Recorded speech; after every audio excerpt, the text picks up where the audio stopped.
اگر امیر المؤمنین نے مجھ سے پوچھ لیا کہ تم نے کس کے حکم سے مرزبان مجوسی کو آزاد کیا ہے تو میں کیا جواب دوں گا؟ براہ کرم مرزبان کو واپس جیل بھیج دیں۔ چنانچہ مرزبان دوبارہ قید کر لیا گیا۔ جعفر خلیفہ ہارون الرشید کے پاس گئیں اور کہا کہ آپ کا قاضی نادان ہے، اس نے میرے وکیل کو گرفتار کر کے بہت ذلیل اور رسوا کیا ہے۔ آپ قاضی کو حکم دیں کہ وہ یہ مقدمہ حضرت سیدنا امام ابو یوسف کی عدالت میں بھیج دے۔ ہارون الرشید نے جعفر کے اصرار پر حکم جاری فرما دیا کہ یہ مقدمہ امام ابو یوسف کے حوالے کر دیا جائے اور مجوسی کا یہ مقدمہ سرکاری رجسٹروں میں درج نہ کیا جائے۔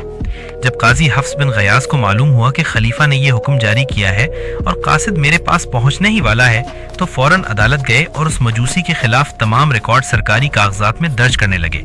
ابھی یہ کام جاری تھا کہ خلیفہ کا قاصد آ گیا۔ اس نے آتے ہی کہا کہ امیر المؤمنین کی طرف سے آپ کے لیے پیغام آیا ہے۔ قاضی نے فرمایا کہ تھوڑی دیر رک جاؤ، میں ایک بہت اہم کام میں مصروف ہوں، اس سے فارغ ہو کر خط پڑھوں گا۔ قاصد نے کہا کہ آپ پہلے یہ خط پڑھ لیں کہ اس میں امیر المومنین نے آپ کو کیا حکم دیا ہے، لیکن قاضی حفص بن غیاث اپنے کام میں مصروف رہے۔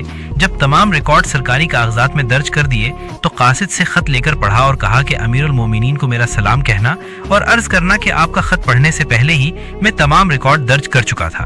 قاصد نے کہا کہ خدا کی قسم آپ جانتے ہیں کہ آپ نے کیا کیا ہے، آپ نے امیر المومنین کے حکم کی خلاف ورزی کی ہے۔ قاضی صاحب نے فرمایا کہ جاؤ اور جو تمہیں پسند ہو وہی امیر المومنین سے کہہ دینا۔ قاصد خلیفہ کے پاس آیا اور سارا واقعہ بیان کیا۔ قاصد کی بات سن کر امیر المومنین ہنس پڑے اور فرمایا کہ کوئی ایسا شخص لے کر آؤ جو حفص بن غیاث کے پاس 30,000 درہم پہنچا دے۔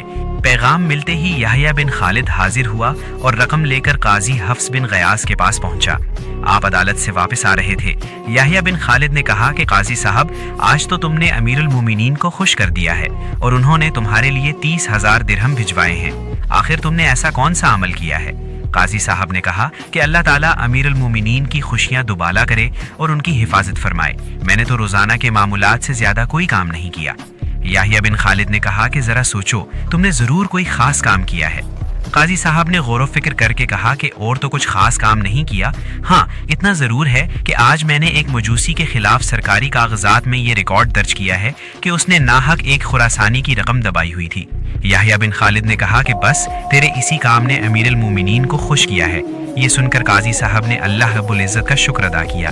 جب جعفر کو معلوم ہوا کہ خلیفہ نے قاضی صاحب کو انعام و اکرام سے نوازا ہے تو وہ پھر ہارون الرشید کے پاس گئیں اور کہا کہ امیر المومنین آپ قاضی کو معزول کر دیں۔ ہارون الرشید نے انکار کیا مگر وہ اصرار کرتی رہیں۔ بالآخر خلیفہ نے حفص بن غیاث کی جگہ حضرت سیدنا امام ابو یوسف کو قاضی مقرر کر دیا اور حفص بن غیاث کو کوفہ کا قاضی بنا دیا۔ آپ 13 سال تک کوفہ کا قاضی رہے۔